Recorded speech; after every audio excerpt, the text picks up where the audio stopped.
All right, I've had some time to calm down now after what was an incredible Formula One Grand Prix this weekend. The 2025 British GP was an absolute classic, an absolute modern classic without a doubt whatsoever. I mean, aside from the top two being McLarens, everything else was a big surprise. There was huge entertainment up and down the grid throughout the race.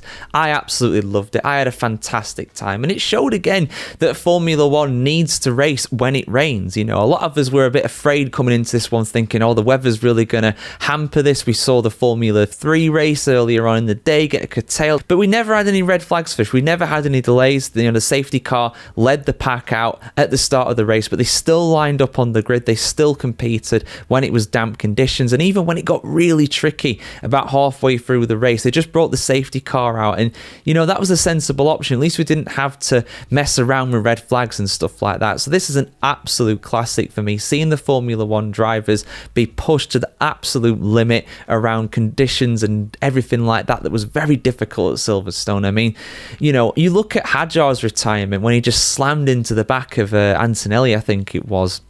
You look at that and you're just like, that is dangerous at that point. There is no visibility there whatsoever. So you understand why they made the decision they made. And, it was really a day for the experienced drivers for the most part to succeed. I mean, you look at the 5 retirements from this race, they are all rookies. I mean, Colapinto stalled in the pit lane. He didn't start the race effectively when he came in to put on some slick tyres. Lawson crashed out. Bortoleto crashed out. Hadjar crashed out. Antonelli had damage from that collision that I mentioned with Hadjar, so he effectively crashed out, although that was not his fault by any means. It was really a day for the experienced drivers to show what they were made of, and Hülkenberg absolutely personified that. Third in a Sauber. I mean, I've done a separate video going over how incredible a result that was, how popular a result that is. Just seeing him there on the podium for the first time in his career, this really should not have been the race where he got a podium for the first time. He should have got it years and years ago. He should have got it at Brazil in 2012, in my opinion. That's the one where he definitely should have got in the top 3. But, for whatever reason in the past, it just never worked out for him. He just never managed to get onto not even the top step, just onto any step on the podium. But he finally managed it in a Sauber of all cars. Their first podium in 13 years, that in itself is incredible. We had the controversy around Oscar Piastri getting his penalty, and the more I think about it, the more I think, yeah, I understand why he got a penalty, but I'm still on the fence as to whether 10 seconds was warranted for this, whether that was fair. But, we had a great battle for the lead between the two McLarens at different points. Verstappen was up there. He got an incredible pole position lap.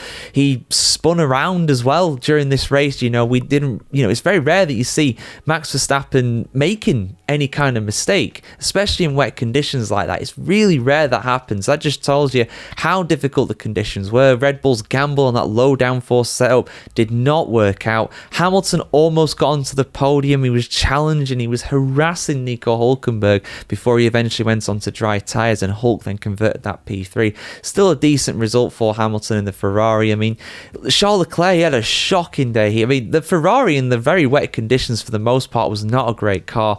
He was all the way down in 14th. Sonoda had a shocker of a day as well. You had the Haas cars colliding with each other. Behrman was spun around twice, once by Sonoda, once at Ocon at the same point as well. Both are from Brooklands going into Luffield. It was a really terrible Grand Prix for Behrman, but not really his fault on either of those. Definitely his fault getting that penalty though, for that grid penalty for his incident in FP3. That's 100% on him.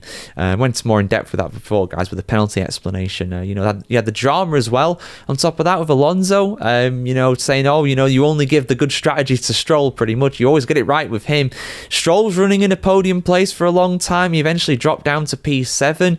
Gasly with a great P6 as well on top of that. Verstappen recovering to P5. Russell, he looked like he could have been in the mix as well, but just Mercedes with a terrible weekend for what is effectively their home race. Of course, we don't have a German Grand Prix these days, so the British Grand Prix is their home race. They're just up the road in Brackley and Brixworth, of course. So yeah, incredible stuff. And shout out as well, the only point scorer I've not mentioned so far, shout out to Alex Albon for P8, and not a bad result in the circumstances by any means. But yeah, guys, incredible race from start to finish. For me, it's an instant classic. It's got to be at least a 9 out of 10. Without a doubt, I think this has got to be the best race of the year. Surely it has to be. So entertaining from start to finish. I mean, yeah, McLaren being 1 and 2, you saw that coming. That was always going to happen. But you know, even the fact that you had Lando Norris winning his home race for the first time, I think that's something to really shout out about as well. So, yeah, incredible race. I really enjoyed it. Instant classic. Best Silverstone race ever?